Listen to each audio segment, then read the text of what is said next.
benar. Ilmunya bermanfaat, yaitu dia benar dalam memahami dan bisa mengamalkan, sehingga menyebabkan bertambahlah iman, rasa takut kepada Allah, bertambah semangat untuk beramal, bertambah semangat untuk terus mencari ridho Allah dan cinta dari Allah Tabaraka wa Ta'ala. Ya, ini mungkin sebagai mukaddimah bagi kita semua agar kita bersemangat dalam menuntut ilmu. Jangan pernah kendor, jangan pernah berhenti. Ini kewajiban yang pertama kali diperintahkan kepada Nabi kita yang mulia, Nabi Muhammad sallallahu alaihi wasallam. Ingat, Iqra bismi rabbikal ladzi khalaq. Ya. Nabi pertama kali mendapatkan perintah dari malaikat Jibril ketika beliau malaikat Jibril membawa wahyu dari Allah Tabaraka wa Ta'ala. Surah apa itu? Surah Al-Alaq. Iqra bismi rabbikal ladzi khalaq. Bacalah dengan nama Tuhanmu yang telah menciptakanmu. Bacalah. Perintah untuk membaca, perintah untuk belajar, perintah untuk menuntut ilmu. Subhanallah. Makanya semua ya para sahabat Nabi alaihissalatu wassalam bersemangat untuk menuntut ilmu. Para tabi'in, para ulama-ulama, para orang-orang yang bersemangat untuk mencari ridha Allah dimanapun dan kapanpun. Karena dengan ilmu itulah mereka nantinya akan mudah untuk mendapatkan berbagai macam kenikmatan-kenikmatan dari Allah. Ya, mereka akan mendapatkan berbagai macam kebutuhan dari Allah Tabaraka wa Ta'ala, mendapatkan berbagai macam kebaikan dari Allah Tabaraka wa Ta'ala. Subhanallah. Hidupnya tenang, hidupnya bahagia, hidupnya penuh dengan pahala dan ganjaran dari Allah. Kenapa? Karena dia berilmu. Jangan sampai kita tidak memiliki ilmu ya. Barangkali di antara kita ada yang merasa sudah terlambat, barangkali sudah tua, barangkali ya lama lakukan ini, menghadiri majelis ilmu, tetapi jangan pernah putus asa jamaah sekalian ya. Karena kita ini masih hidup, masih ada peluang dan kita berjuang sama-sama. Ayo kita berjuang, kita berkorban, manfaatkan waktu kita yang tinggal sisa-sisa umur. Sebentar lagi malaikatul maut mencabut nyawa kita. Tidak lama kita di dunia ini. Barangkali mungkin tinggal 1 hari, 10 hari, barangkali setahun, 10 tahun, barangkali 30 tahun. Tapi intinya sedikit. Mati itu pasti. Kullu nafsin dha'iqatul maut. Setiap yang bernyawa pasti akan merasakan kematian ya. Maka kita pasti mati semua ini. Ya, jangan kita jadi malas-malasan, tidak semangat untuk menghadiri majelis ilmu. Ini majelis ilmu juga. Meskipun kita tidak bertemu langsung, tetapi insya Allah Allah mencatatnya sebagai majelis ilmu, ya sebagai pemberat timbangan kita nanti insya Allah di hari kiamat. Kenapa? Karena kita berusaha maksimal, tidak bisa bertemu langsung, barangkali ada kendala, adanya wabah dan lain-lain, tapi dengan cara seperti ini, insya Allah sudah tercatat. Yang penting adalah ikhlaskan niat kita. Ikhlaskan niat kita untuk mempelajari Islam, mempelajari agama kita yang kita cintai, yang kita yakini. Hanya Islamlah satu-satunya agama yang Allah ridhoi, yang benar di sisi Allah. Hanya Islam satu-satunya agama yang Allah anggap sebagai agama yang sempurna. Baik, kita langsung saja jamaah sekalian, karena waktu kita juga terbatas ya, waktu zuhur juga lebih cepat sekarang, maka kita akan mencoba membahas tentang adab. Adab bagi penuntut ilmu. Ketika kita diperintah untuk belajar, diperintah untuk menuntut ilmu, ya, tentunya kita juga diajarkan bagaimana adab dan etika dan cara serta kiat dan metode. Ya, ketika kita akan menuntut ilmu, supaya ilmu kita berkah. Yang kita cari itu kan keberkahan. Apa itu berkah? Berkah itu barokah, artinya ziyadatul khair. Bertambahnya kebaikan, bertambahnya kebaikan, bertambahnya kebaikan. Ya, jadi ilmu itu menjadi berkah karena kita juga mengetahui adab-adabnya sebagai seorang penuntut ilmu. Ada orang yang barangkali ilmunya tinggi, masya Allah, dalam sisi ilmu agamanya, masya Allah. Ya, tetapi mungkin dia tidak mengerti tentang adab, sehingga ilmu yang tinggi itu pun tidak berkah, tidak menjadikan dia mampu memahami dan mampu mengamalkan. Dalam mempelajari ilmu agama ini tidak sekedar kita bisa menghafal, banyak ayat, banyak hadis yang kita hafal barangkali, hafalan berapa juz, bahkan 30 juz. Bukan hanya itu saja. Atau mungkin kita bangun malam salat tahajud, kita berpuasa Senin Kamis, kita bersedekah dan lain-lain. Bukan itu saja. Tetapi Islam juga mengajarkan akhlak. Akhlak. Akidah kita wajib benar, ibadah kita wajib benar, tapi akhlak kita juga wajib untuk kita perbaiki. Dan akhlak ini hasil dari akidah dan ibadah yang benar. Ya, akhlak adalah hasil dari akidah dan ibadah yang benar. Nah, ketika kita bicara tentang adab, nah adab itu adalah bagian dari akhlak. Bagaimana adab, bagaimana akhlak, bagaimana etika dalam menuntut ilmu. Kita memiliki adab kita kepada Allah, akhlak kita bagaimana. Ketika hablum minallah, berhubungan dengan Allah. Ketika kita dengan manusia, ada adabnya, ada etikanya. Begitu juga ketika kita eh, akan menuntut ilmu, memiliki adab-adab yang mesti kita pahami, dan di hari ini kurang lebih ada 12 adab. Mari kita pahami, ada 12 adab bagi penuntut ilmu yang kalau kita lakukan ya dengan sungguh-sungguh ya, maka insya Allah ilmu yang kita pelajari akan berkah. Ilmu yang kita pelajari akan menjadikan kita bertambah iman. Ilmu yang kita pelajari insya Allah akan menjadikan kita semakin tumbuh rasa takut kepada Allah dan semakin kita semangat untuk beramal saleh. Ya, mudah-mudahan seperti itu.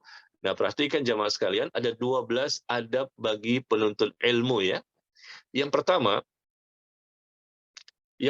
adalah hendaknya ketika kita pergi mendatangi majelis ilmu, kalau ini kan kita tidak mendatangi ya, kita di rumah masing-masing barangkali, ya tetap saja dengan kita mendatangi majelis ilmu atau mungkin kita di rumah sekarang ini ya, dan kita duduk di majelis ilmu, wajib bagi kita mengikhlaskan niat hanya karena Allah semata.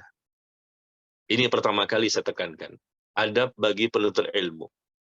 Harus ikhlas niat kita ini dalam belajar ya. Kita mendengarkan seperti ini barangkali ada kebosanan, ya bosan, jenuh, nggak semangat ya. Lagi dengan online seperti ini kan beda ya dengan offline. Tetapi kita tetap berusaha mengikhlaskan niat. Saya belajar, saya mendengarkan kajian pada pagi hari ini karena Allah, bukan karena manusia.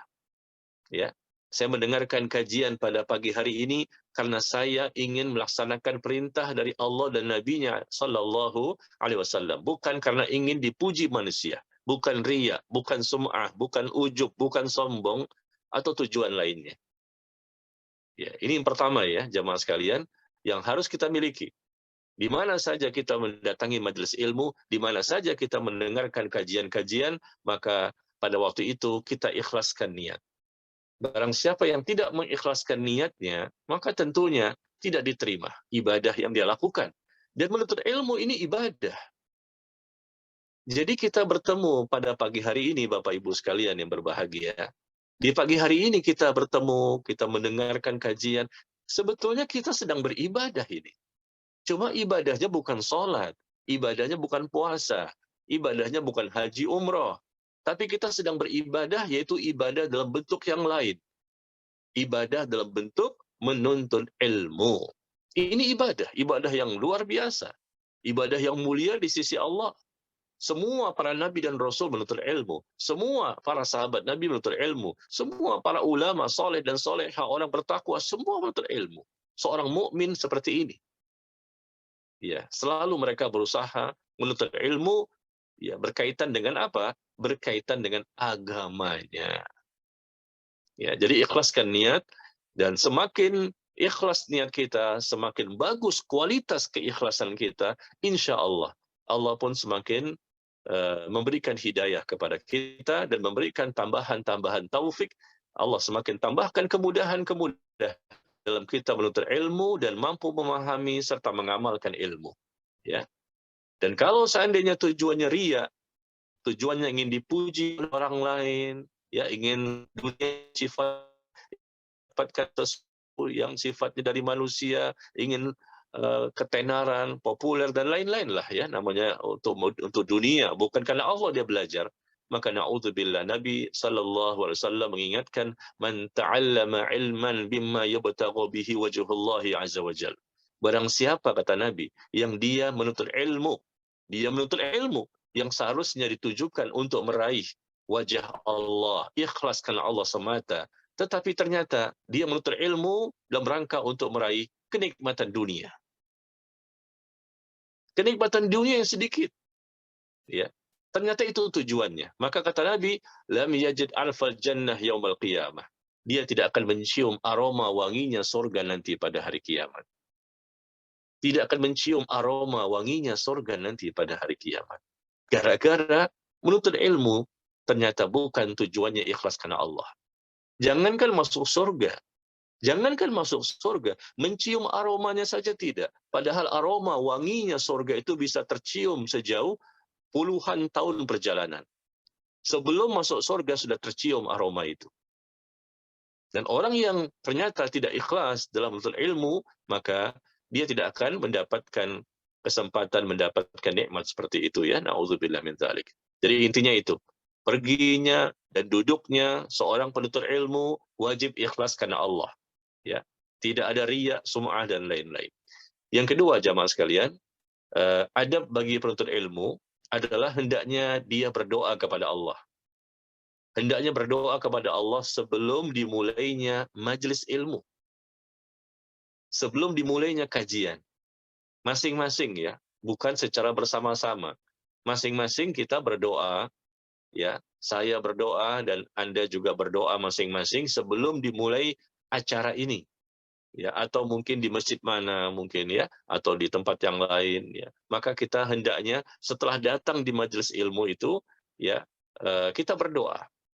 Kita berdoa, ya, supaya apa? Supaya ilmu yang kita ingin dapatkan itu Allah berkahi. Allah tambahkan. Allah berikan pemahaman yang benar dan dimudahkan dalam mengamalkannya. Nah, salah satu contoh yang Rasul ajarkan kepada kita, contoh doanya, ya. Allahumma anfa'ni bima 'allamtani wa 'allimni ma yanfa'uni wa zidni ilman warzuqni fahma. Ini di antara salah satu doa.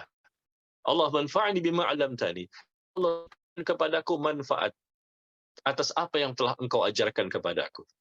Berikan manfaat atas apa yang telah Engkau ajarkan kepadaku. Wa 'allimni ma yanfa'uni, dan ajarkan kepadaku, ya Allah, apa saja yang bermanfaat untuk diriku. Ajarkan kepadaku. Warzuqni, ya. Wazidni ilman warzuqni fahma. Tambahkan kepadaku ilmu dan berikan kepadaku pemahaman. Ini salah satu, bisa dengan bahasa Indonesia, ya, tidak mesti dengan bahasa Arab. Ini doa dari Nabi SAW. Nabi saja masih berdoa dengan doa itu.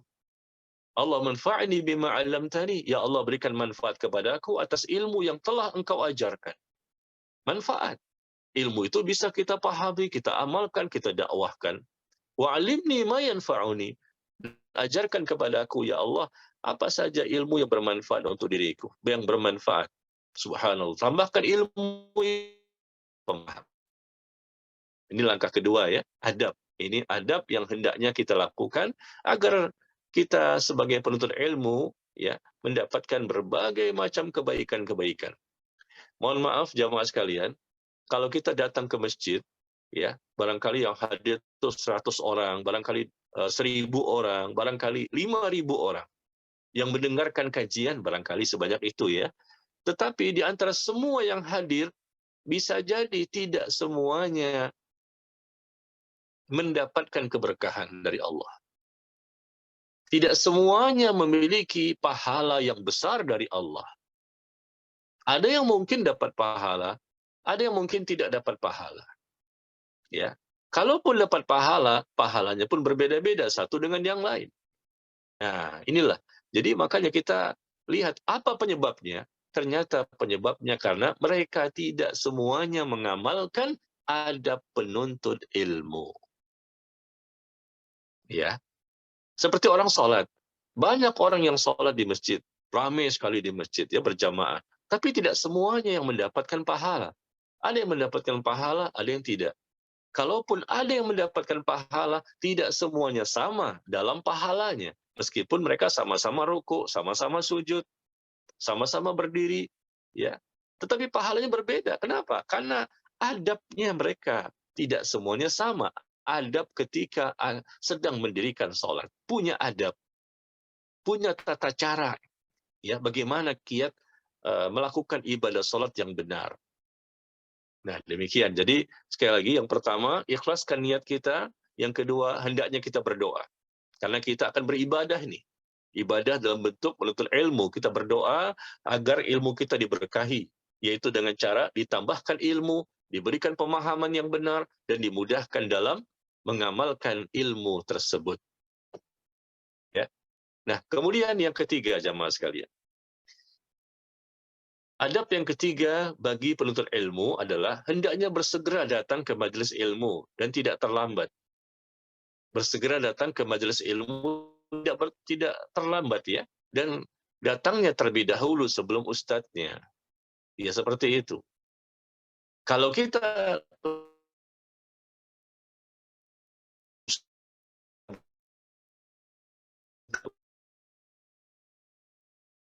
dan datangnya belum, insya Allah ini juga bisa menjadi sebab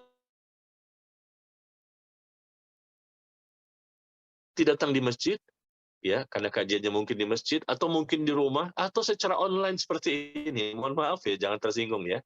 Barangkali di antara kita yang terlambat masuk nanti setengah jam lagi baru masuk dia untuk mendengarkan kajian. Ya sudah, barangkali mungkin mereka ada kesibukan yang tidak bisa ditinggalkan sama sekali. Ya, apa boleh buat ya, ini bisa dimaklumi. Tapi mohon maaf, terkadang ada orang yang sengaja berlambat-lambat datang untuk mendengarkan kajian via Zoom. Ya, sengaja berlambat-lambat. Sudah dikasih tahu jam 10 ya, tapi nanti masuknya setengah 11, masuknya jam 11. Nah, tanpa ada uzur. Ini kita bicara yang tidak ada uzur ya. Tanpa ada uzur. Ya, jadi orang ini semangatnya kurang sekali. Nah, ini merupakan adab yang salah. Dikhawatirkan nanti ilmu yang dia dapatkan tentunya ilmunya sedikit karena terlambat, banyak yang terlewat, yang tidak dia dengar.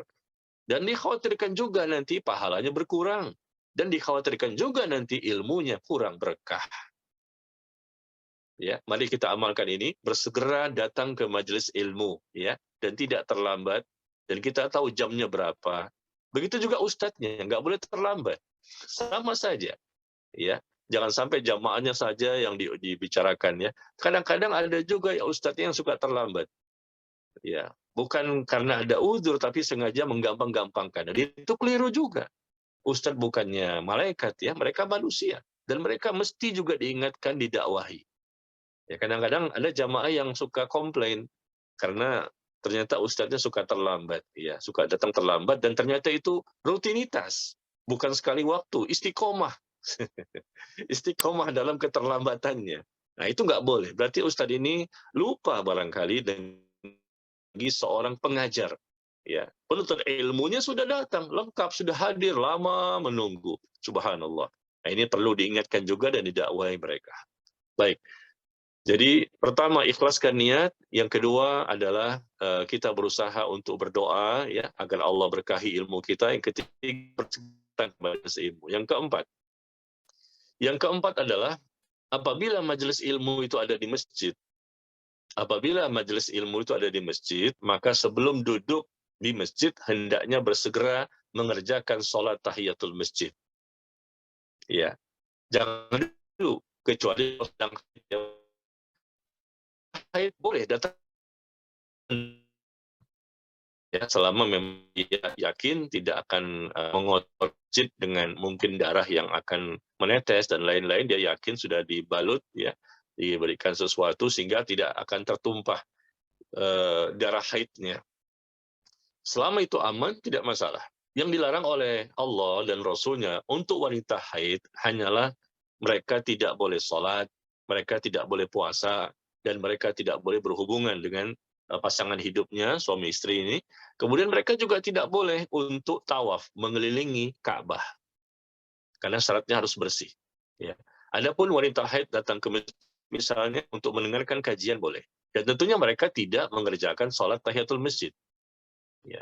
Jadi adab yang keempat ini khusus bagi mereka yang bersih, tentunya bagi wanita dan tentunya bagi laki-laki, dan mereka berwuduk terlebih dahulu dari rumah. Kalau bisa diupayakan berwudu dari rumah, ya. Nah, kalaupun nggak bisa, paling tidak nanti mereka berwudu nanti di masjid. Kenapa? Karena mengerjakan sholat tahiyatul masjid.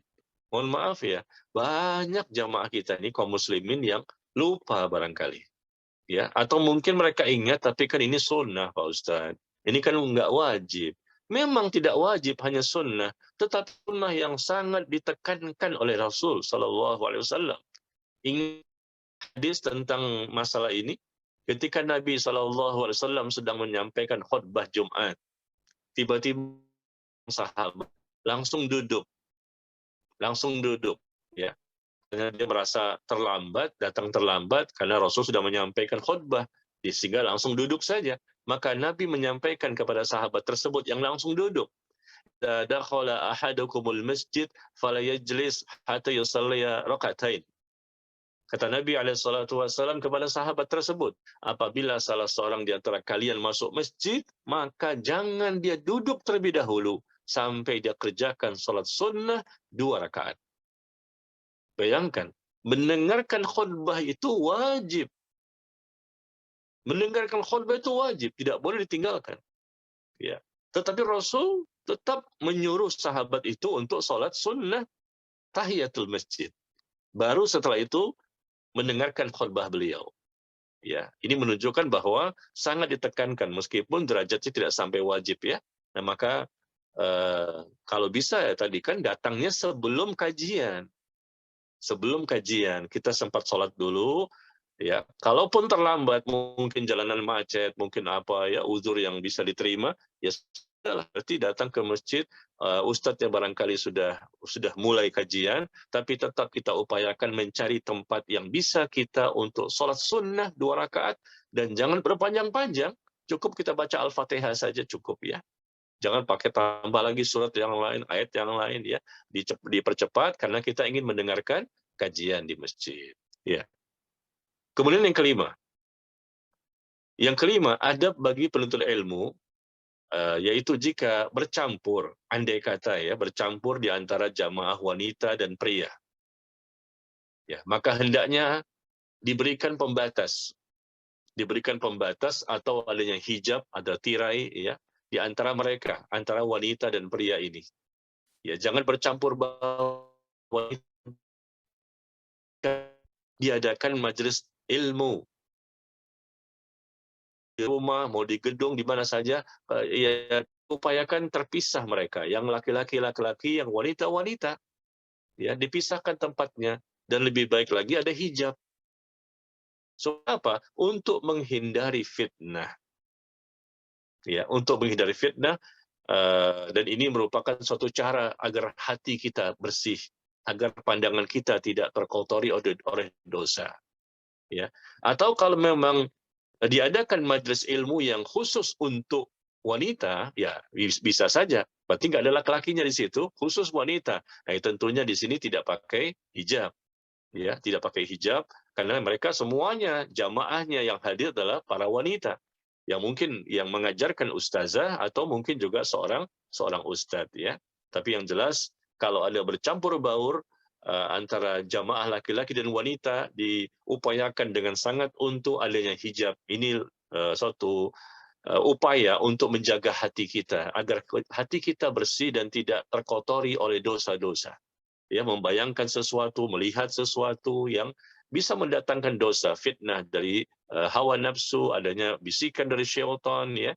Ini tolong dipahami karena ada juga dari kaum muslimin yang kayaknya bergampang-gampang dengan masalah ini. Ya, mereka bergampang-gampang sehingga mereka bercampur baur laki-laki dan wanita, bahkan mereka ngobrol bareng, salaman juga, cipika-cipiki, naudzubillah min dzalik. Ya, saya kan pernah menghadiri kajian di mana banyak tempat ya. Ya, ini kan katanya alumni ya, alumni SMA 3 ya. Ya subhanallah ya. Saya juga pernah mengisi alumni SMA 3 langsung di tempatnya sana di masjid ya, di Setiabudi ya. Saya juga pernah mengisi alumni UI, Universitas Indonesia. Saya juga pernah mengisi alumni tempat yang lain ya. Mohon maaf, tapi ada ya, saya nggak ceritakan lah di mana, tapi pernah kita menyampaikan kajian seperti ini di sana Karena mereka alumni sehingga mereka merasa dekat sekali ya. Mereka sudah punya istri, yang ini udah punya suami, masing-masing sudah punya anak di rumah. Tapi begitu ketemu, ini kan dulu SMA sama-sama kita ya. Lalu mereka teringat dengan masa lalu, lupa dengan kondisi sekarang. Bahwa mereka sudah tua, mereka sudah punya pasangan hidup, mereka punya anak, lalu mereka dekat sekali dan mereka berinteraksi sebagaimana orang-orang yang ya, di masa-masa SMA dulu mungkin ya, seperti itu ya. Di masa-masa SMP dulu, sangat bebas sekali. Dan itu dalam pandangan saya. Subhanallah. Ustadznya masih ada di situ. Belum pulang. Tapi mereka, subhanallah, salam-salaman, mereka cipika-cipiki. Bukan sesama wanita loh. Kalau sesama wanita tidak masalah. Di hadapan saya. Baru selesai kajian, saya memberikan kajian, ternyata saya lihat di depan saya, ya di antara mereka mungkin karena lama tidak bertemu, ya kemana saja rindu, mereka lupa bahwa ini bukan mahram. Nah ini ya, mohon maaf ini. Pada saat saya memberikan kajian, ya mereka bagus di tempat masing-masing. Tapi begitu selesai kajian, masuk kepada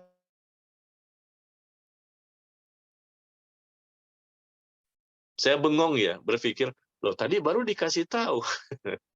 Kalau sekarang sudah ya, dilanggar ketika saya masih ada di situ. Barangkali kalau ustadznya sudah pulang, saya kan nggak tahu kan. Tapi masalahnya saya ada di situ, subhanallah.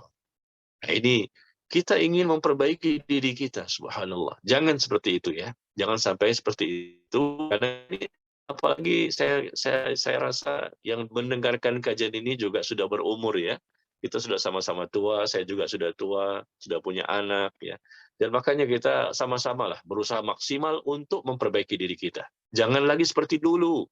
Barangkali kan dulu itu kita jauh dari agama, jauh dari pengetahuan, ya jauh dari ilmu. Sekarang insya Allah kita udah semakin dekat kepada agama ya. Maka jangan bermudah-mudahan. Karena syaitan pun tidak pernah tinggal diam untuk memutuskan kita kepada dosa. Ya. Yang keenam jemaah sekalian. Yang keenam, adab bagi penuntut ilmu adalah tidak menyuruh orang lain untuk berdiri, pindah, atau menggeser dari tempat duduknya. Ya, tidak menyuruh orang lain untuk berdiri atau pindah atau menggeser dari tempat duduknya. Ya, ini terjadi. Kadang-kadang ada orang yang sudah dari awal duduknya di situ, ya karena dia lebih dulu datang, kita datang belakangan, lalu kita geser dia. Ini nggak boleh. Itu haknya dia untuk mendapatkan saf yang pertama atau saf yang kedua atau lebih dekat dengan ustadznya. Meskipun mungkin kita ini siapa, pengurusnya, majelis taklimnya, dan seterusnya, nggak boleh. Itu salah Anda. Anda mendapatkan tempat yang lain. Jangan menggeser orang yang lebih dahulu berada di tempat tersebut. Ini adab ya. Adab itu adalah akhlak. Akhlak itu kita kedepankan. Ya, Anda memiliki akidah yang benar, ibadah yang benar, tapi akhlaknya berantakan, tercela. Na'udzubillah.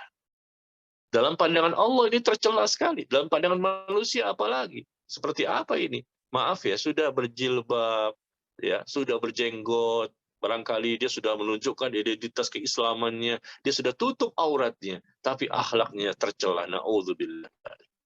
Orang akan mudah untuk memberikan penilaian. Ya, maka orang yang lebih dekat kepada agama hendaknya lebih berhati-hati. Jangan sampai menunjukkan akhlak yang tercela. Ya, karena ini dikhawatirkan bukan hanya dia saja yang berdosa, tapi dikhawatirkan dia juga akan terlihat oleh orang lain dapat merusak citra Islam itu sendiri. Apalagi mereka orang kafir yang melihatnya. Ya, maka tidak menyuruh orang lain untuk berdiri, ya, atau pindah atau menggeser tempat duduknya. Ya kecuali untuk kita berlapang-lapang, nggak apa-apa. Mungkin masih bisa berlapang-lapang, masih muat ya, masih muat tempat duduknya nggak masalah, bisa diatur.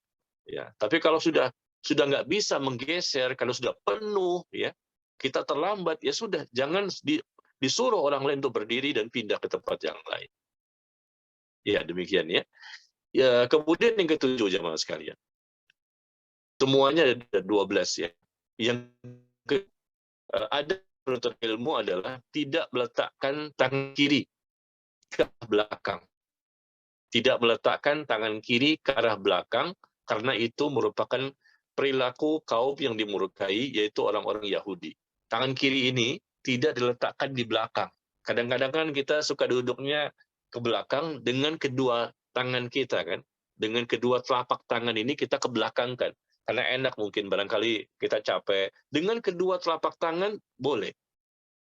Kita mundur ke belakang seperti itu, ya, nggak masalah. Dengan kedua telapak tangan, atau mungkin hanya satu dengan tangan kanan saja, nggak masalah. Barangkali kita lelah, capek, ya. Tapi nggak boleh duduk di lantai, ya, duduk di lantai dengan hanya ditopang oleh satu tangan saja. Dengan tangan kiri maksud saya. Nah, itu ada hadisnya, hadis yang dikeluarkan oleh Imam Abu Daud.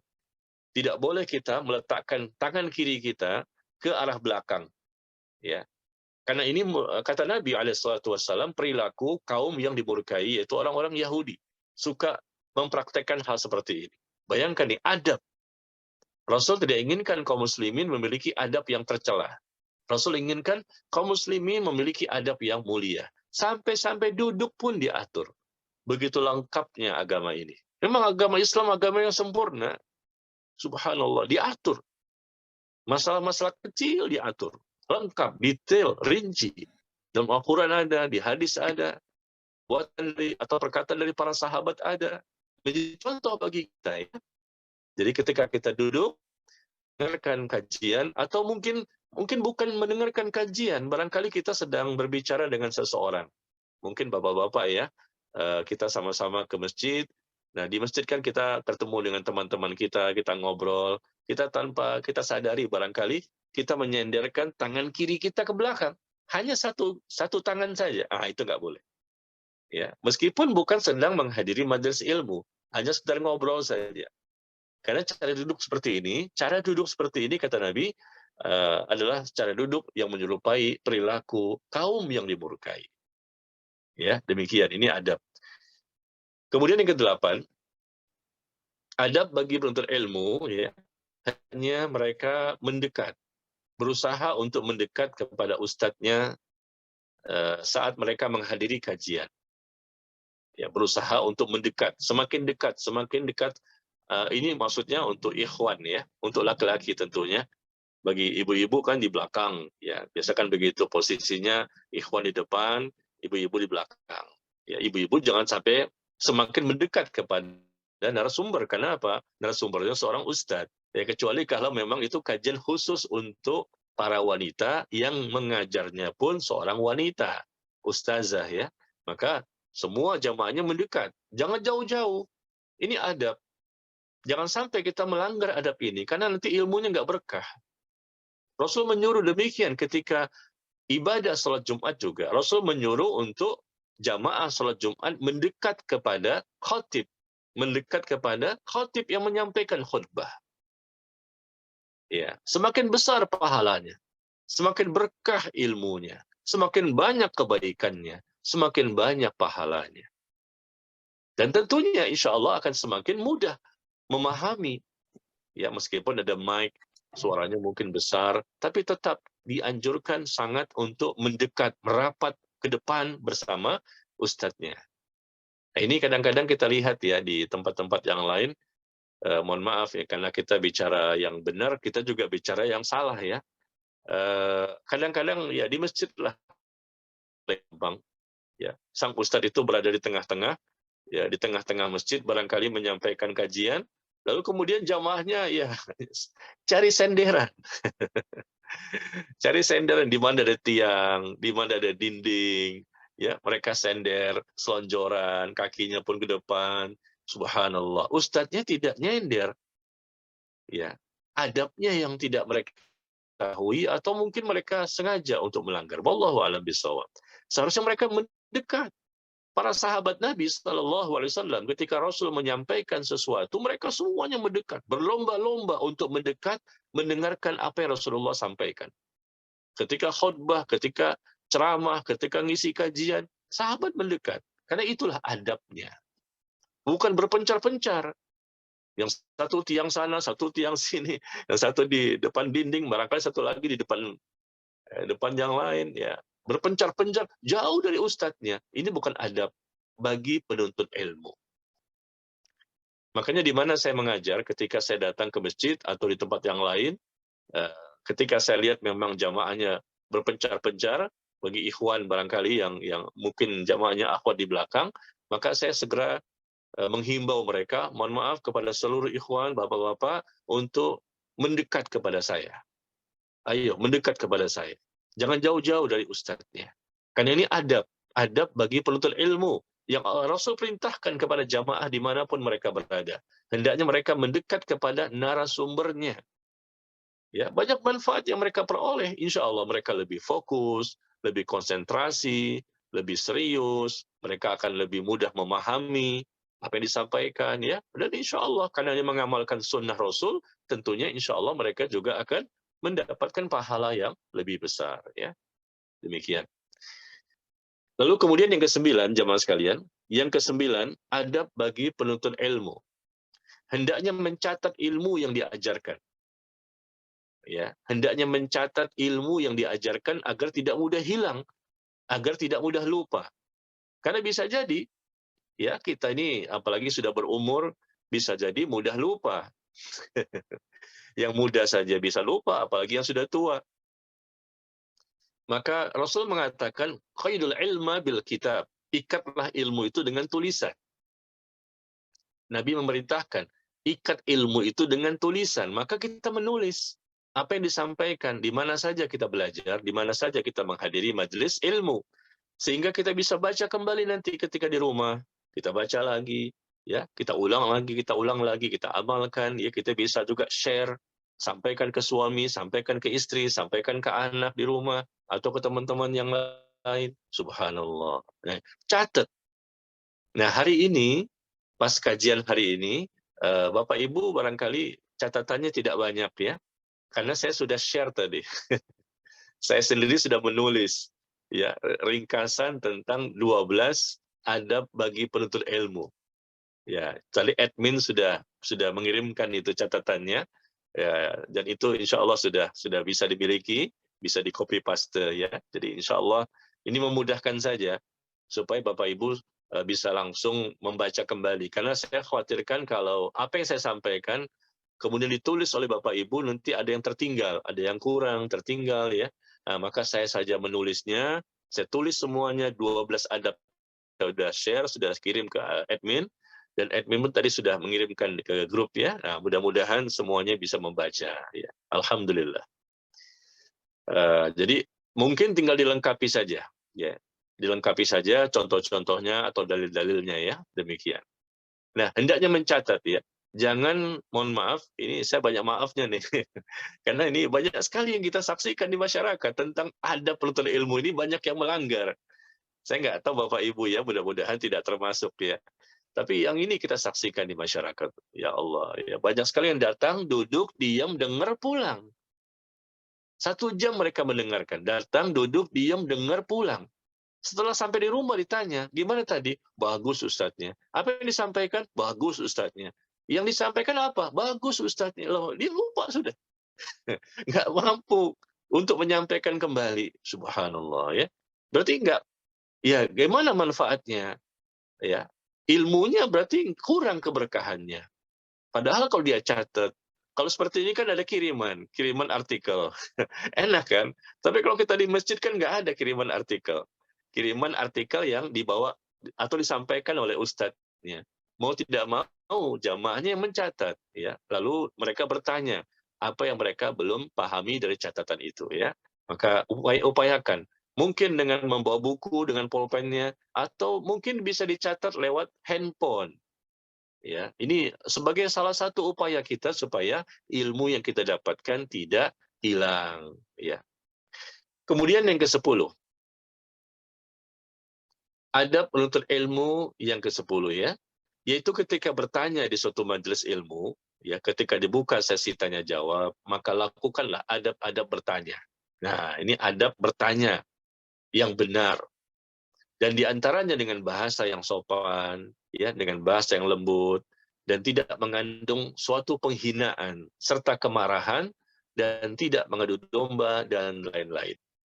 Ya, ketika bertanya kepada ustadznya, ya ustadznya juga menjawab pertanyaannya, ya kita jangan ngeyel, Jangan kita terjadilah pertengkaran, terjadi suatu penghinaan, atau bahasanya mungkin kasar, mungkin keras. Baik ustadznya maupun jamaahnya sama saja. Dua-duanya tidak boleh. Baik yang bertanya maupun yang menjawab. Dua-duanya harus memiliki adab yang benar.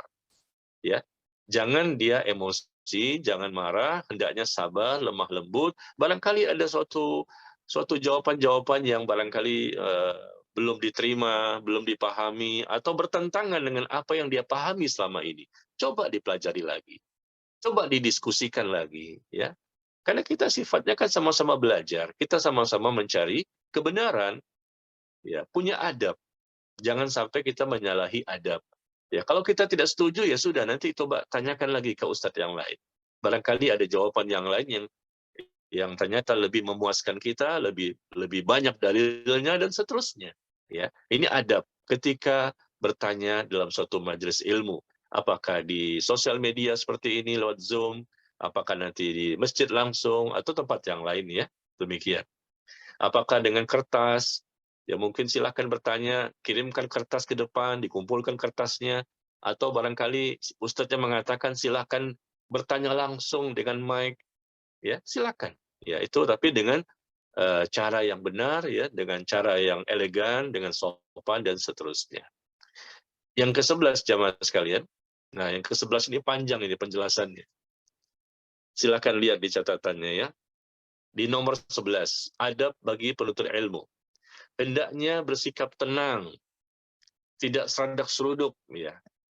Bersikap tenang ketika duduk di majelis ilmu. Tidak berbicara, ya maksudnya banyak bicara yang tidak ada kepentingannya. Tapi kalau memang ada kepentingan dan sangat penting, ya kita harus bicara, nggak masalah seperti itu, ya. Tapi nggak berpanjang-panjang tentunya. Bersikap tenang, tidak berbicara, dan tidak bersenda gurau. Ya, sedang ada di majelis ilmu, hendaknya fokus, serius, dan konsentrasi. Ya, tidak bersenda gurau atau adanya tindakan berbantah-bantahan yang sia-sia. Tidak sibuk sendiri dengan banyak bergerak. Gerak sana, gerak sini, banyak menoleh sana, noleh sini, kanan kiri, depan belakang. Ya, itu bukan adab yang benar. Ketika kita belajar, kita konsentrasikan melihat ustadznya saja. Dari awal sampai akhir kita melihat ustadznya, mendengar ustadznya. Apa yang disampaikan? Supaya kita mudah memahami. Jangan kita sibuk dengan teman kita, kiri kanan, depan belakang. Melihat catatan mereka, melihat kondisi orang lain. Ya, akhirnya banyak sekali yang tertinggal dan kurang keberkahan. Ya. Jadi, barang siapa yang tidak memuliakan ilmu, maka ilmu pun tidak akan menjadikan dia mulia. Ya, hendaknya berakhlak yang baik di hadapan narasumber atau ustadznya. Jika seorang murid telah berakhlak yang buruk kepada ustadznya, maka tentu akan menimbulkan dampak buruk bagi si murid tersebut. Mungkin dia akan hilang keberkahannya, tidak dapat memahami, tidak dapat mengamalkan, atau tidak dapat mendakwakan ilmunya. Berhati-hati, ya. Rasulullah SAW baik-baik dia Islamnya, sebaik-baik kalian Islamnya adalah yang paling baik akhlaknya jika mereka menuntut ilmu. Sebaik-baik kalian Islamnya adalah yang paling baik akhlaknya jika mereka menuntut ilmu. Ya. Dan Usama bin Syarik radhiyallahu an, seorang sahabat Nabi mengatakan bahwa kami duduk di sisi Nabi SAW. Ketika Nabi menyampaikan sesuatu kepada para sahabat, kami duduk di sisi beliau, seakan-akan, kata beliau, seakan-akan ada burung di atas kepala kami. Seakan-akan ada burung yang tidak ada seorang pun dari kami yang berbicara. Semuanya tegak, semuanya diam, semuanya serius dan konsentrasi. Nah, ini para sahabat, pantesan mereka luar biasa imannya, ilmunya, amalnya, perjuangannya, pengorbanannya. Mereka luar biasa untuk ya bersungguh-sungguh dalam menerapkan adab ketika sedang menuntut ilmu. Ya, perhatikan, kami duduk di sisi Nabi Shallallahu Alaihi Wasallam, ya, seakan-akan ada burung di atas kepala kami. Seperti seakan-akan mereka tuh patung gitu. Sehingga burung pun seakan-akan bisa berada di atas kepala. Karena mereka seakan-akan seperti patung yang diam saja. Burung pun akan datang kepadanya. Jadi seakan-akan, ya. Tidak seorang pun dari mereka yang berbicara. Begitu juga yang dikatakan oleh Imam Asy-Syafi'i. Al-Imam Asy-Syafi'i rahimahullah, beliau mengatakan, aku telah membolak-balik lembaran halaman di hadapan gurunya yang bernama Imam Malik. Dengan pelan dia membuka lembaran-lembaran kertas, lembaran-lembaran halaman, dengan pelan-pelan dia membukanya. Jangan sampai bunyinya itu terdengar oleh gurunya, yaitu Imam Malik. Subhanallah. Pantesan Imam Syafi'i ilmunya dahsyat juga. Karena adabnya. Allah berikan keberkahan. Ya, sampai-sampai ingin membalikkan lembaran halaman, dia pun pelan-pelan. Kenapa? Dia segan dengan gurunya Imam Malik. Jangan sampai suara membalikkan halaman buku yang dia buka itu, ternyata suaranya terdengar oleh gurunya. Sampai segitunya jamaah sekalian. Luar biasa. Begitu juga Ar-Rabi' bin Sulaiman rahimahullah. Beliau mengatakan, demi Allah kata beliau, aku tidak berani minum air ya dalam kondisi gurunya yang bernama Imam Asy-Syafi'i melihatnya karena dia segan kepada gurunya. Ada air, dia bawa air, mungkin dia persiapan dari rumah, tapi dia nggak berani minum di hadapan gurunya karena segan, ya segan sekali, malu dengan kondisi gurunya sedang menyampaikan ini ayat ini, hadis ini, ayat ini, hadis ini, Allah berfirman, Rasulullah bersabda, lalu dia minum di hadapan gurunya. Kan gurunya melihat. Maka dia segan, malu untuk minum di hadapan gurunya yang sedang memberikan ilmu kepadanya. Subhanallah. Ar-Rabi' bin Sulaiman seperti itu. Ini kisah-kisah, ya, bagaimana sahabat, bagaimana tabi'in, bagaimana para ulama terdahulu. Oh, pantesan sampai membuka lembaran buku saja pelan-pelan. Mau minum saja nggak berani, khawatir nanti terlihat, segan, malu. Ya. Karena yang disampaikan oleh gurunya ini suatu ilmu.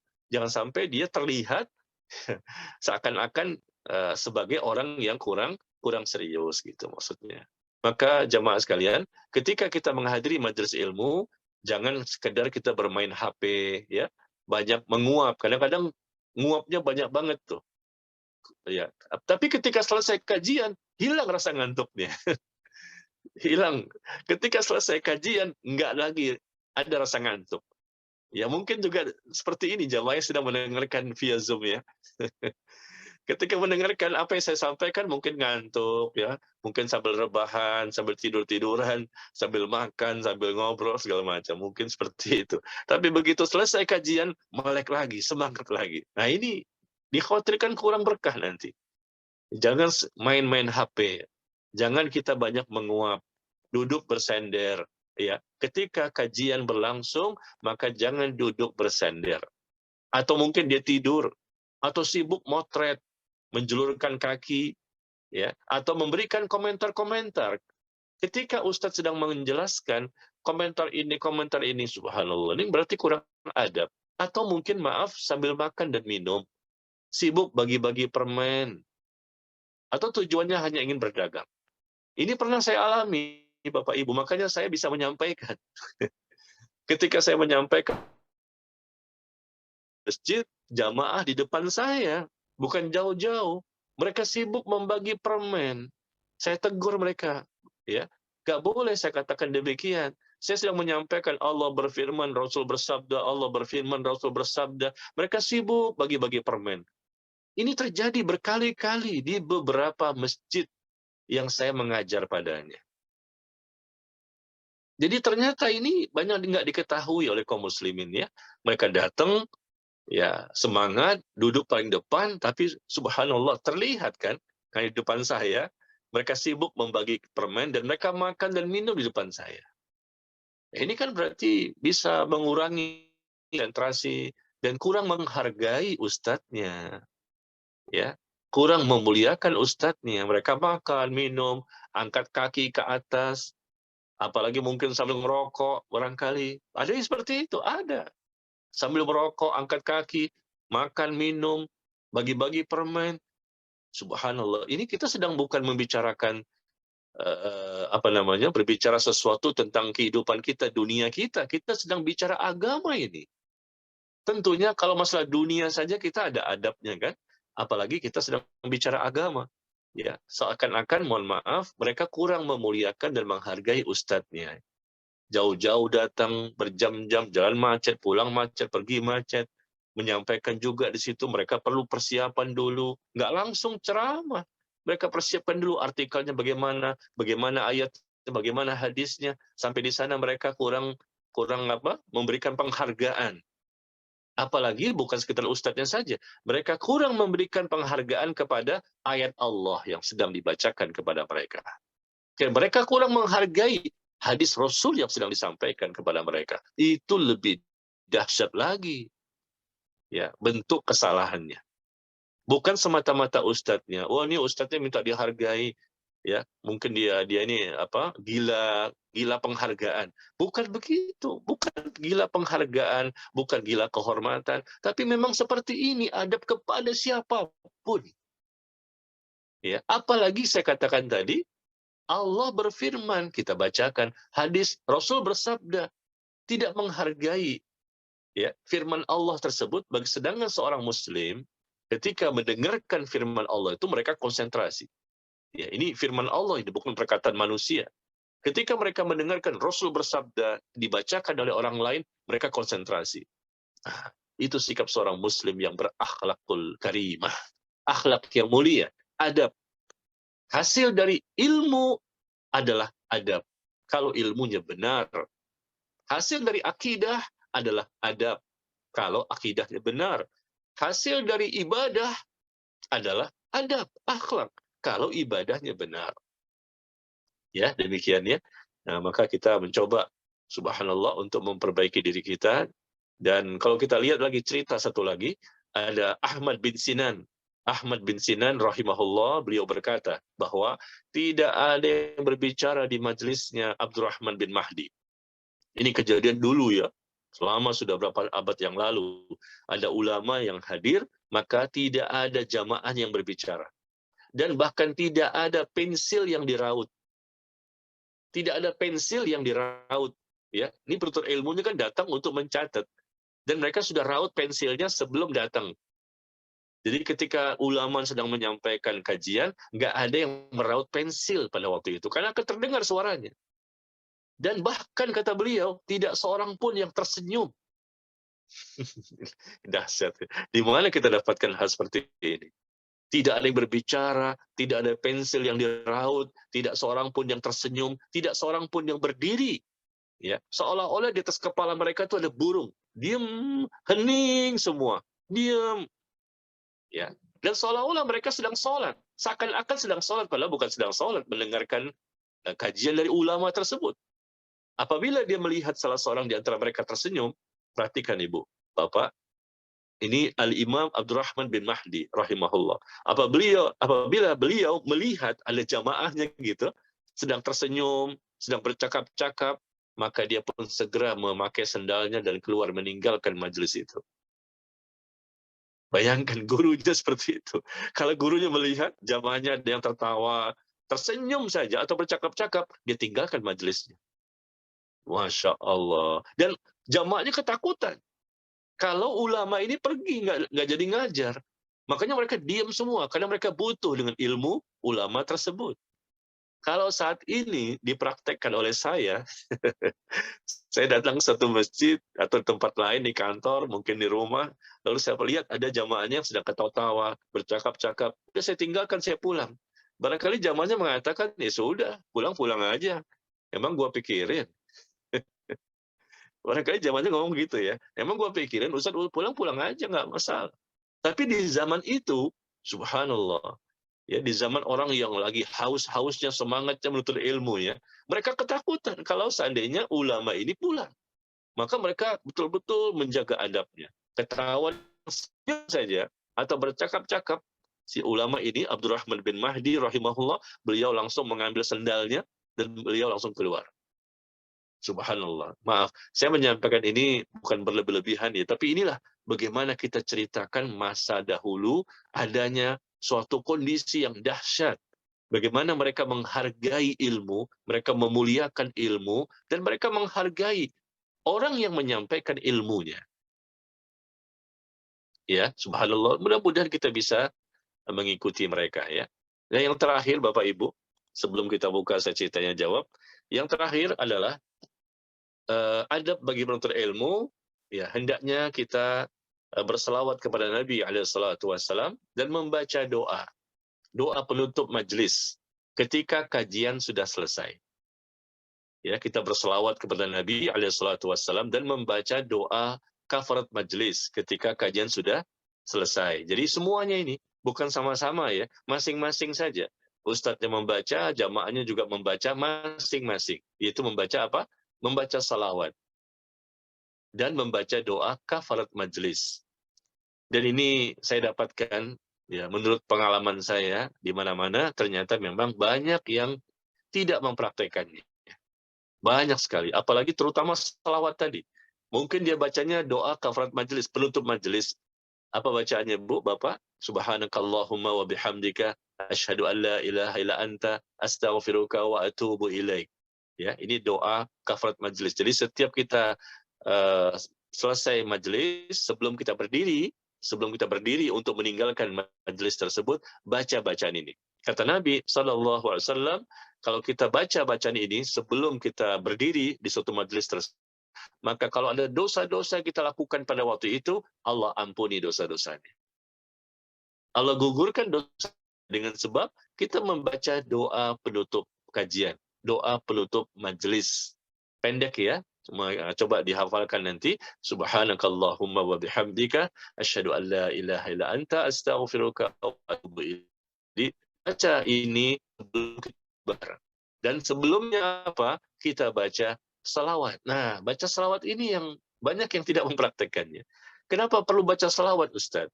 Kalau baca doa kafarat majlis, mungkin kita pernah dengar dari teman kita, atau mungkin kita sudah mengamalkan. Kenapa pakai salawat? Ya, bukankah selawat ini untuk doa barangkali? Kita sedang akan menyelesaikan kajian, bukan sedang berdoa. Iya. Dengarkan, ada hadisnya. Dan hadis ini banyak yang belum tahu. Di mana Nabi SAW bersabda, ya, kaum mana saja, suatu kaum, ya di mana saja, yang mereka duduk di suatu majelis, nah duduk ya, di suatu majelis, lalu mereka berpisah, mereka bubar, sebelum berzikir kepada Allah. Bubarnya sebelum berzikir. Jadi mereka nggak berzikir.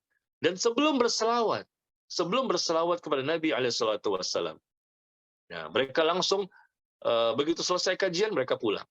Mereka bubar, mereka berdiri tanpa baca salawat, tanpa berzikir kepada Allah. Maka melainkan hal itu menjadikan kerugian bagi mereka dari Allah. Mereka rugi. Apabila Allah menghendaki, Allah pun akan mengazab mereka, dan apabila Allah menghendaki, Allah pun akan mengampuni mereka. Iya, berarti ini penting, perkara penting. Hadis yang dikeluarkan oleh Imam Al-Hakim dari sahabat Abu Hurairah radhiyallahu anhu. Sekali lagi, hadisnya adalah kaum mana saja, ya, siapa saja kaum muslimin yang duduk di suatu majelis, lalu mereka berpisah, mereka bubar, mereka berdiri tanpa membaca zikir kepada Allah, tanpa membaca selawat kepada Nabi SAW, melainkan hal itu akan menjadikan ya kerugian bagi mereka dari Allah Tabaraka wa Ta'ala. Mereka rugi. Apabila Allah menghendaki, maka Allah pun akan mengazab mereka, dan apabila Allah menghendaki, maka Allah pun akan mengampuni mereka. Ya, demikian ini mudah-mudahan bisa dipahami dan kita bisa amalkan ya. Kita nanti begitu nanti selesai kajian ini, nah insya Allah langsung kita praktekkan. Jadi sebelum selesai nanti ya, kita praktekkan membaca selawat dan kemudian membaca doa kafarat majlis. Ya. Demikian secara singkat yang bisa saya sampaikan pada pertemuan kali ini. Semoga bermanfaat dan kita buka sesi tanya jawab. Silakan barangkali ada yang mau bertanya. Silakan kakak-kakak, jika kalau ada yang mau bertanya dapat raise hand atau chat, atau misalkan mau langsung bertanya silakan.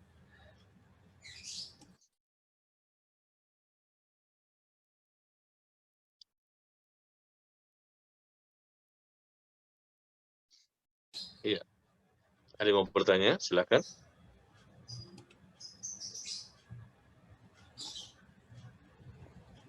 Belum ada, Ustaz. Baik. Mengenai Assalamualaikum warahmatullahi wabarakatuh. Siap Kak, sebentar Kak. Ya Kak Riza, silakan Kak Riza. Ya. Bismillah. Assalamualaikum warahmatullahi wabarakatuh. Waalaikumsalam warahmatullahi wabarakatuh. Ustadz Najmi. Ya. kami ingin bertanya mengenai tadi membiasakan diri membaca salawat dan doa kafaratul majelis di saat selesainya majelis atau kajian gitu ya. Yang ingin kami tanyakan, apakah menjadi satu kebiasaan juga, menjadi satu sunnah juga ya, kalau kita menyampaikan satu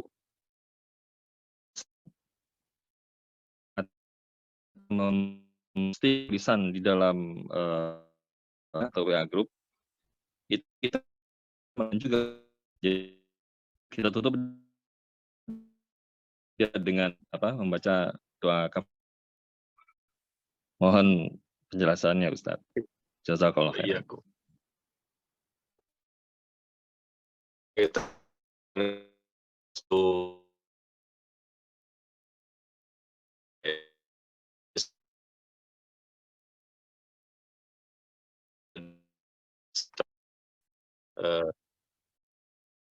tidak ada keharusan bahwa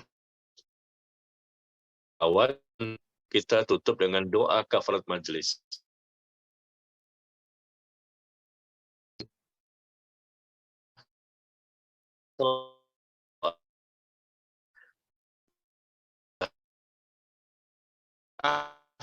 Ya.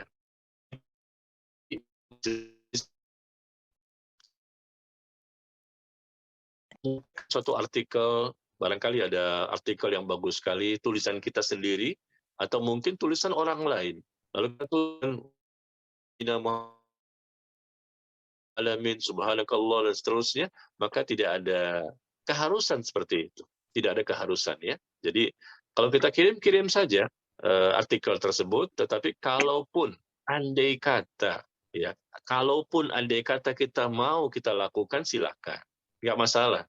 Ya, saya tidak mengatakan tidak boleh, tetapi tidak ada keharusan, tidak ada kewajiban, dan tidak ada sesuatu yang memang ditentukan oleh dalil-dalil gitu, tidak ada.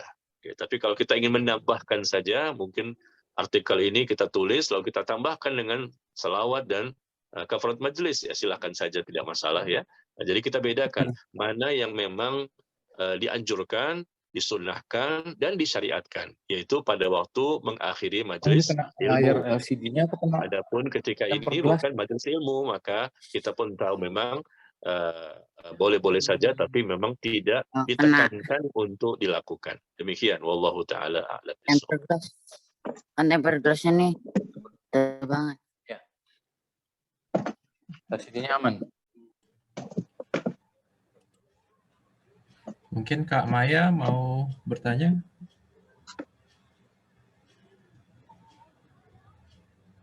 Halo Kak Maya.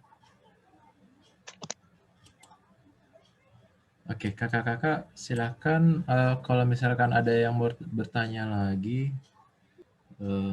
Brian, itu ada pertanyaan tuh, maaf, di chat. Baik Kak. Dari Kak Harun Rashid, apakah harus membaca kafaratul majelis untuk menyelesaikan baca Al-Quran atau sodaqallahu alazim? Silakan Ustaz. Tafadhol. Baik, terima kasih pertanyaannya. Ada hadis yang dikeluarkan oleh Imam An-Nasai, ya. Hadis yang dikeluarkan oleh Imam An-Nasai, dan hadis ini dianggap sahih oleh para ulama. Dijelaskan bahwa Rasulullah SAW, ya, tidaklah beliau itu selesai dari baca Al-Quran, baca subhanakallahumma wa bihamdika asyhadu an la ilaha illa anta astaghfiruka wa atubu ilaik. Ya. Hadis ini diriwayatkan oleh sahabat atau bahkan istri Nabi langsung, yaitu Aisyah radhiyallahu anha. Ya, Aisyah meriwayatkan bahwa Rasul saat beliau selesai dari membaca Al-Quran, ya, maka beliau membaca doa itu, membaca zikir ini. Aisyah yang meriwayatkan langsung. Seringkali Rasul selesai dari membaca Al-Quran, ya, beliau membaca subhanakallahumma wa bihamdika asyhadu an la ilaha illa anta astaghfiruka wa atubu ilaik. Dan hadis ini dikeluarkan oleh Imam An-Nasai dan juga dikeluarkan oleh Imam Ibnu Majah. Dan disebutkan bahwa dalam Sunan Ibnu Majah ya disebutkan di atasnya di babnya itu ketika beliau mencantumkan hadis ini berkait penutup akhir dari bacaan Al-Quran. Ketika kita selesai dari baca Al-Quran, maka baca bacaan ini. Ya. Dan hadis ini hadis yang sahih, disahihkan oleh Syekh Al-Albani, juga disahihkan oleh Syekh Muqbil Al-Wadi'i, juga disahihkan oleh Al-Hafidh Ibnu Hajar Al-Asqalani dan lain-lain para ulama. Maka para ulama mengatakan berarti disunnahkan, ya boleh kita mengamalkannya, disunnahkan setiap selesai membaca Al-Quran. Setiap kali selesai membaca Al-Quran, ya barangkali kita sudah selesai, maka kita tutup dengan bacaan Subhanakallahumma wa bihamdika asyhadu an la ilaha illa anta astaghfiruka wa atubu ilaik. Adapun ucapan sadaqallahul azim, ini sudah menjadi tradisi ya. Tradisi masyarakat yang kita dengar dari kecil. Bahkan kita belum lahir sudah ada tradisi itu. Dan ini diucapkan oleh banyak orang yang kita lihat dari kaum muslimin ya. Mereka menutup bacaan Al-Quran dengan sadaqallahul azim yang artinya maha benar Allah yang maha agung. Ya, maha benar Allah yang maha agung. Adapun dalil, kita bicara dalil ya. Keterangan dalil dari Al-Quran atau dari hadis, Nabi mengajarkan atau sahabat mengajarkan, tidak kita dapatkan. Tidak ada dalilnya, tidak ada keterangannya bahwa Allah mengajarkan barangkali dalam Al-Quran tidak ada. Untuk membaca kalimat ini setiap selesai membaca Al-Quran. Atau Rasul barangkali mencontohkan, tidak ada. Atau mungkin para sahabatnya yang mencontohkan, juga tidak ada. Di mana mereka seringkali membaca Al-Quran. Dan bacaan Quran mereka luar biasa, sangat banyak. Tapi tidak kita dapatkan satu saja hadis, satu saja keterangan yang datang dari Rasul dan para sahabatnya bahwa mereka menutup bacaan Al-Qur'annya dengan sadaqallahul azim. Ya, yang ada justru ya, dari keterangan di hadis Aisyah yang meriwayatkan ya radhiyallahu anha, Rasulullah itu menutup bacaan Al-Qur'annya dengan subhanakallahumma wa bihamdika asyhadu an la ilaha illa anta astaghfiruka wa atubu ilaik. Hanya itu saja. Berarti ini yang bisa kita amalkan sebetulnya. Tapi mohon maaf, banyak kaum muslimin yang tidak mengamalkannya. Dan saya rasa karena mereka tidak tahu. Karena ketidaktahuan mereka sehingga mereka tidak membaca zikir ini. Ya, terasa aneh ya bagi mereka. Oh, ada ini ya, ada bacaan ini ya. Saya baru dengar nih. Saya baru tahu. Nah, itulah fungsinya ilmu. Karena kitanya memang tidak belajar. Karena memangnya kita yang tidak membaca. Padahal hadis ini sudah ada belasan abad yang lalu di kitab para ulama. Ya, hadisnya sahih. Tapi karena kita nggak belajar, lalu yang kita tahu, yang kita dengar adalah orang-orang di sekitar kita, lingkungan kita, keluarga kita, barangkali rata-rata membaca sadaqallahul azim. Padahal ucapan itu tidak ada dari Nabi, tidak ada dari sahabatnya. Lalu dari mana ucapan itu? Ucapan itu hanyalah dari ada beberapa ulama yang mengatakan itu baik.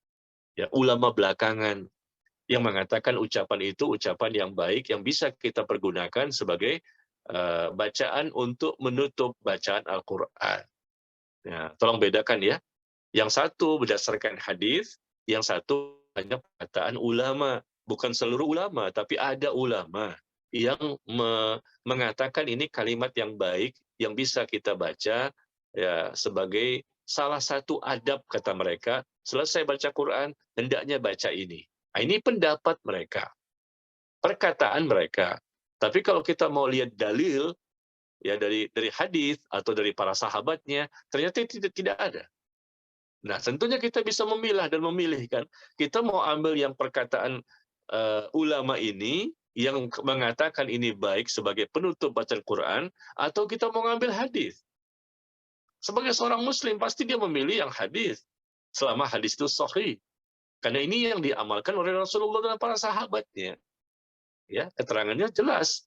Nah, seperti itu ya. Jadi karena ditanya jadi saya menjawab supaya Bapak dan Ibu mengerti, memahami bahwa yang kita jadikan rujukan dalam agama ini adalah Al-Quran dan hadis yang sahih. Sebagaimana yang dipahami sebagaimana yang dipahami oleh Rasulullah SAW dan para sahabatnya dan generasi-generasi berikutnya yang telah mengikuti mereka dengan baik. Ya, generasi setelah sahabat siapa? Tabi'in. Generasi setelah tabi'in siapa? Tabi'ut tabi'in. Ya, para imam-imam, para ulama yang telah mengikuti Rasulullah dan para sahabat. Itulah yang kita jadikan rujukan dalam memahami agama ini. Ya, demikian. Jadi seperti itu. Kita memilah dan memilih, jangan semata-mata, oh ini ada perkataan ulama. Ya, ulama itu manusia biasa, bisa benar, bisa salah. Dan ulama pun kita ikuti kalau memang mereka bisa mendatangkan dalil.